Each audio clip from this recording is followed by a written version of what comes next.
ايه حلوين، عاملين ايه؟ مين يقدر يقاوم طعم الدونات الهشة المحشية بالشوكولاتة؟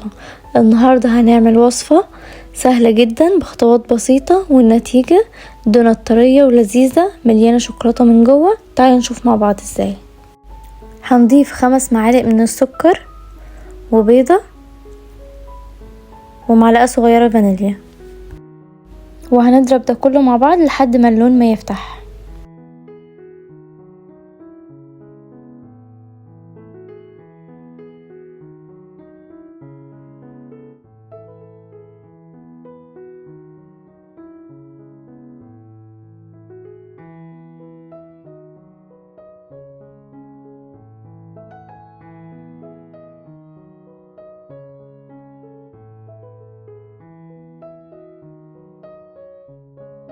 معلقة خميرة كبيرة مع معلقة سكر كبيرة وكوباية لبن 250 جرام تكون دافية، وهنسيبها تخمر 10 دقايق.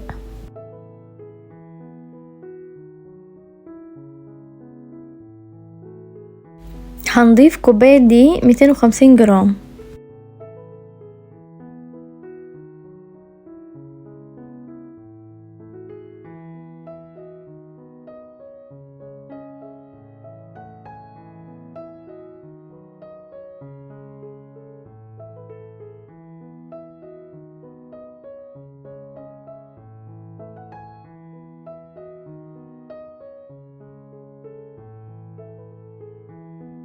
وهنضيف معلقتين سمنة،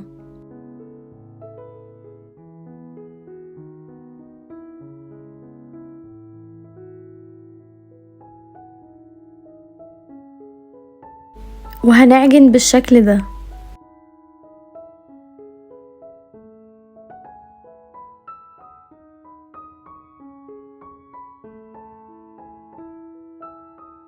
حسيت ان العجينة محتاجة معلقتين دقيق كمان.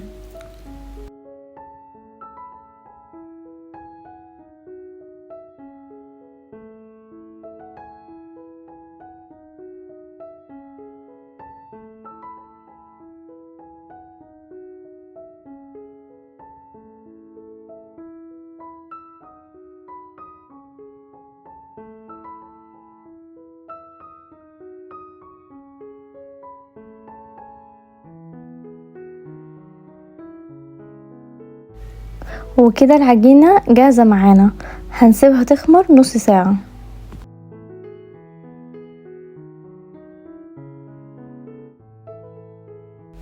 وكده العجينة خمرت معانا، هنقطع العجينة لكور صغيرة. بعد ما نقطعها كور صغيرة هنسيبها تخمر شوية لمدة 10 دقايق، وبعد كده نقليها في الزيت.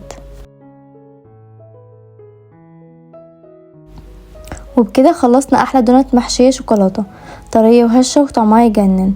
لو عجبتكم الوصفة ما تنسوش اللايك والاشتراك في القناة عشان يوصلكم كل جديد. باي باي يا حلوين.